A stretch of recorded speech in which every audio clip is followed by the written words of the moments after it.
Welcome back to Escapement and Watch. Falling Titan here. Today we are thanking Studio 29 Watches for lending this into the channel. This watch sold instantly, so it's already sold. So I'm not going to say if you want to buy this watch, but if you want to buy some Rolexes, look in the description below and you'll see Studio 29's website right at the top. Click that link and you'll be directed to the website. And you can see their current inventory. And yes, this is the one. You guys know it. Oh my God, I can't believe it. And what is even more unbelievable is that I'm shocked about an Oyster Perpetual. Okay, here are your books, instruction manual, Oyster Perpetual date, and your worldwide guarantee. Very nice.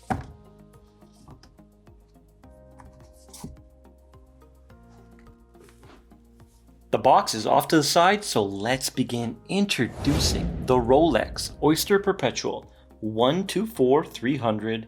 And yes, this is the most beautiful one, the turquoise blue. That's what Rolex is calling it. We know it as the Tiffany Blue Oyster Perpetual 41mm. So this watch did sell instantly. And one of my subs said it best, I don't understand the mania behind this watch. Mania is a good word for it. That's what's going on with this colorway. It is the same as all the other Oyster Perpetuals, and I don't think Rolex made less of these. They never said that. There's probably the same amount of turquoise blue, or Tiffany blue, as the black and the white, and of course the dark blue and the rest of them. So why is this one sought after the most? I guess Rolex used to have the connection with Tiffany. They used to have those Tiffany dials. Now the connection is no longer there. Tiffany makes their own watches under a different watch group. And now Rolex making a color that kind of looks like Tiffany blue.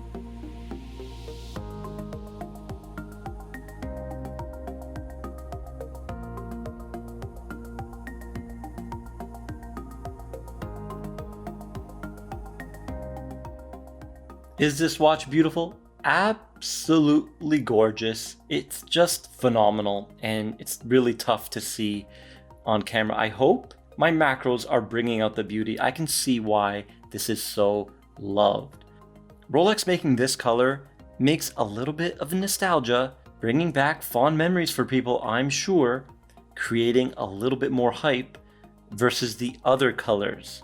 So I think this is the most popular color. And although it is absolutely gorgeous and stunning, definitely not my cup of tea, but I appreciate its beauty. I absolutely think it's gorgeous. It's just, I don't think I would wear it. I don't know if I can pull it off, if I have the fashion to pull off a baby blue, Tiffany blue dialed watch.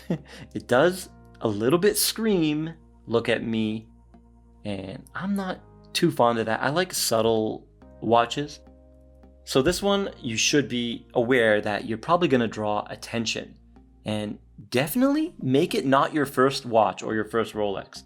If you have a black or blue, if you have a Submariner, this is definitely a great second watch, because I don't think it's going to go with all outfits with this blue colorway. What do you guys think? Let me know down in the comments. Now the measurements. Last time we got 39.5. This time we got 39.5 as well. From right above the crown to right below 9 o'clock. Okay? But when we go from 2 to 8, we get a different result. There we go. 41.2 from 2 to 8. And there I pushed it a little bit better. 41 even.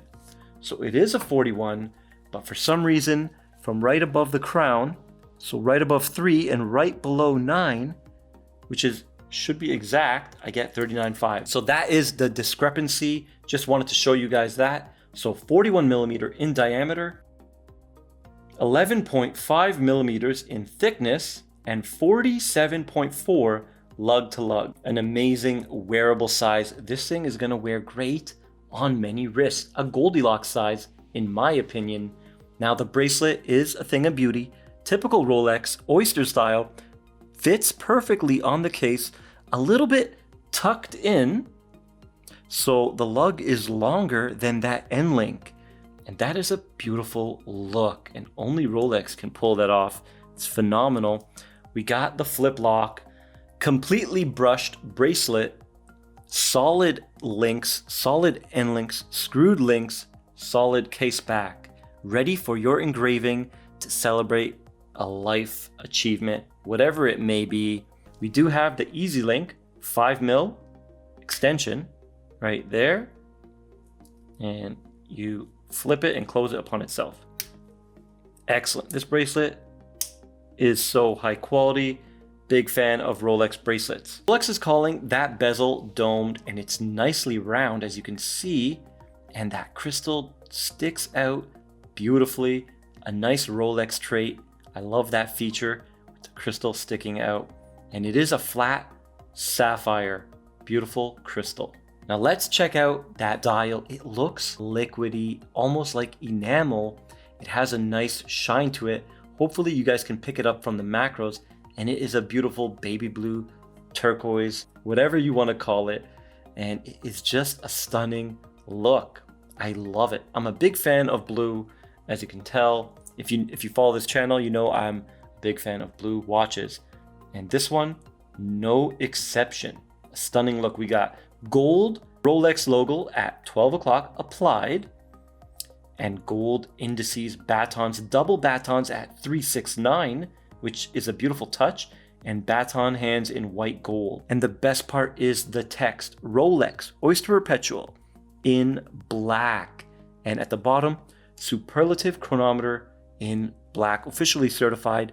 Phenomenal. Chaptering as well in black. They could have went with the white text, and I think it would have been fine, but there's just something about the black text that just goes with this pastel color.